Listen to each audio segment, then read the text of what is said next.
السلام عليكم، ازيكم عاملين ايه؟ يا رب تكونوا كلكم بخير. النهارده فيديو جديد ووصفه جديده. هنعمل مع بعض مشروب لذيذ جدا هينفعنا بقى في الصيف. طبعا اول ما الصيف كده بنبتدي ان احنا بقى نفرهد بقى ونبقى نفسنا نشرب مشروبات، يعني تروق علينا وتنعنشنا كده في الجو الحر. هنعمل مع بعض مشروب سهل قوي ومكونات بسيطه وموجوده في كل بيت. هنعمل النسكافيه او اللي هو قهوة السحاب زي ما بيسموها. هنعملها بطريقة سهلة جدا. اول حاجة كده معايا في الكبة معلقتين من النسكافيه، واي نسكافيه متاح عندك استخدميه، او قهوة سريعة الذوبان. هنحط معلقتين كبار، وكمان هنضيف عليهم نص كوباية من السكر ونص كوباية من التلج.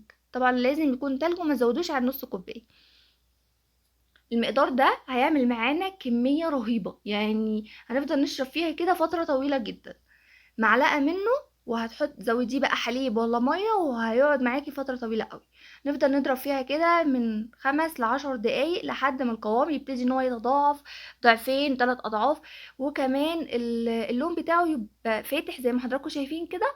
وبنوقف ضرب خالص، وطبعا بنعين باقي الكميه اللي المتبقيه يعني. هنعملها في علبه في الفريزر، وبنطلع كده منها معلقه ونحطها في الكوبايه، وبتطلع رهيبه. دي كده كوبايه حبيت ان انا اوريكم القوام بتاعها عامل ازاي. وطبعا ممكن تاكلوها كده او تشربوها كده زينها بقى نسكافيه او رش كاكاو. انا ده كده برشه من النسكافيه.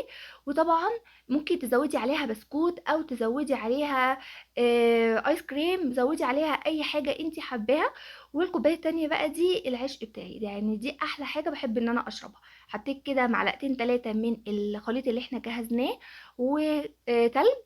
وزودي بقى كميه التلج زي ما انت حابه. زودت كمان حليب، وطبعا ممكن تزودي نص كوبايه حليب ونصها ميه، اهم حاجه تكون ميه ساقعه جدا. وتقلبيها كده وتشربيها.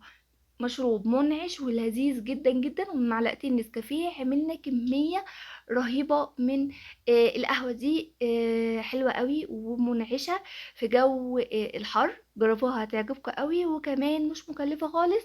وهتقعد معانا فترة طويلة. لو عجبكم الفيديو ما تنسوش لايك واشتراك في القناة، واشوفكم بقى في فيديو جديد. ومع السلامة، وطبعا كومنت حلو.